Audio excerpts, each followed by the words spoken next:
Okay, hi everybody. Let me pull up my presentation so we can see it really quick. Oh, let me go back to the first slide. So this is the title of my presentation. I'm going to be looking at social comparison across types of social media and different lengths of usage. Start a stopwatch so I can keep track. So just to introduce myself, my name is Emma. I'm in the clinical psychology doctoral program at OSU, and I'm an upcoming third year in the program.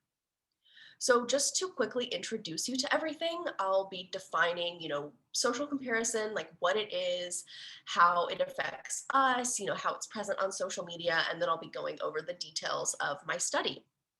So in terms of social comparison, basically this is just the natural inclination that we all have to compare ourselves to other individuals who might be in higher status than us. So thinking about this just natural tendency that humans have, if you think about social media, it really provides kind of this ever present stream of information about individuals that the person is following, individuals that they might know in their real life or they might not, like a celebrity or an influencer or something. And these people all provide a chance for the user to compare themselves against that person who they might deem in higher status than themselves. And so if you think about it, social comparison is detrimental in the real world, but it's also incredibly pernicious online due to this meticulous nature that people tend to have of editing their online persona, their self-presentation. You can really amp up yourself online. And so it gives other users this really unrealistic kind of person to compare themselves to. And so due to the increasing rates of young adults or older adolescents, emerging adults using social media, use of this sample is very timely. And so due to kind of the existing literature in this area, our research question was, does type of social media use and length of time used affect social comparison in young adults? And we hypothesized that there would be a significant effect between both type of Instagram used, social media used. So we're looking at Instagram and Twitter and the length of time that the person use it. So either 5 minutes or 30 minutes. All right, moving on to our methodology. First, looking at our participants. So due to our population of interest, older adolescents or young adults, we used the SONA system, so the psychology participant pool online, and we recruited people who were between ages 18 and 22. And so considering, the sample we were able to collect, I think, our oldest age was 22, our youngest age was 18, our mean age was 18.6. We think that this sample is representative of our population of interest. And then looking at our materials, so to collect information about social comparison, we used a pre-existing measure that we modified.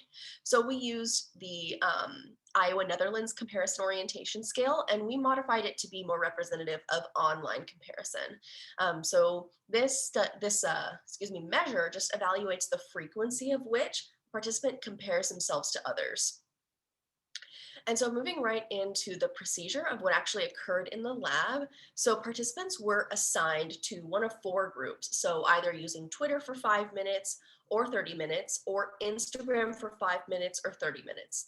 And we randomized using Excel to reduce any type of bias of manual randomization. And then scores for social comparison were collected via just a Qualtrics online survey. And then from there, we utilized a two-way factorial ANOVA to examine the effects of type of social media and length of time on social comparison scores, and our alpha level was 0.05. So moving into our results, we were able to recruit 20 participants from OSU. Participants had a mean age of 18.6 with a standard deviation of 0.995. And as per usual with psychology studies, our sample was primarily female, so 95% female and 5% male. And then looking at the breakdown of social comparison scores among our groups, I have a table right here if you want a visual illustration of that. But basically looking at the highest and lowest average scores of social comparison, people who used Instagram for 30 minutes had the lowest average social comparison scores, whereas individuals who used Twitter for 5 minutes had highest scores of social comparison. And then looking at the groups of Instagram and Twitter, regardless of time, the average social comparison score for individuals that used Instagram was 15.5 versus people who used Twitter, regardless of time, mean score for social comparison was 18.6. So that's a little bit of a breakdown of our scores. Again, you can look at the table that I've provided here. And then so from there, we tested assumptions. So all of the necessary assumptions were met by our data, but to test this, we first wanted to look at distribution. So social comparison scores were normally distributed both across type of social media and length of time used, according to the Shapiro-Wilks tests that we ran. So both of our P's, for each kind of group, I guess, that we were looking at were above 0.05. And then we assumed that the assumption of independence was met due to our method of randomization. So we just assumed that there. And then the data met the assumption of homogeneity of variance as well due to the Levine's test. And so based on the results of those three tests, or assumption testing, we did not do any modifications. So we didn't think that any modifications were necessary.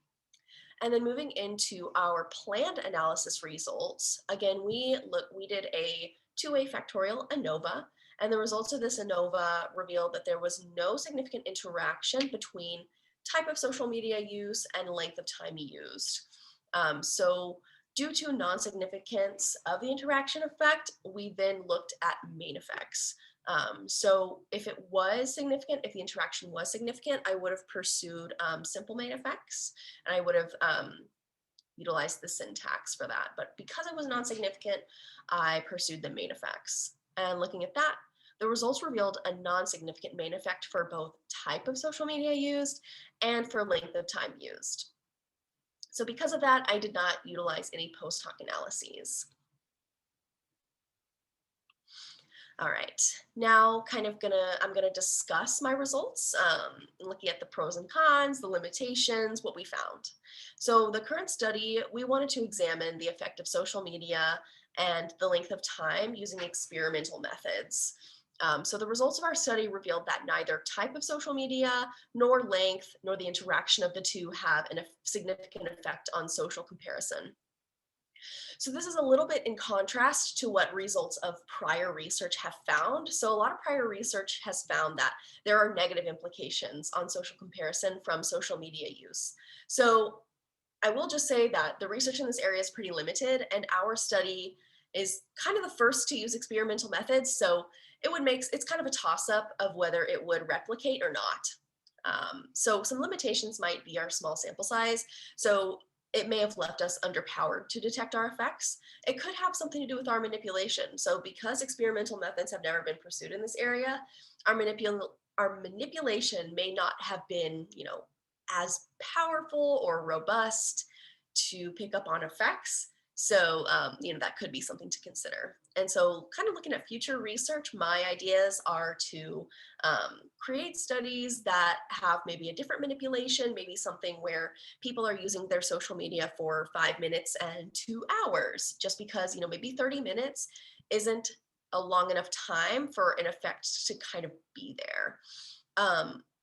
Something that I'm pursuing is looking at these relationships longitudinally to examine contemporaneous and lagged effects as well as cumulative effects. So what it looks like if someone has been using social media all day and it's at the end of the day versus when someone first gets up and they're fresh and they haven't used social media yet. What is that difference like?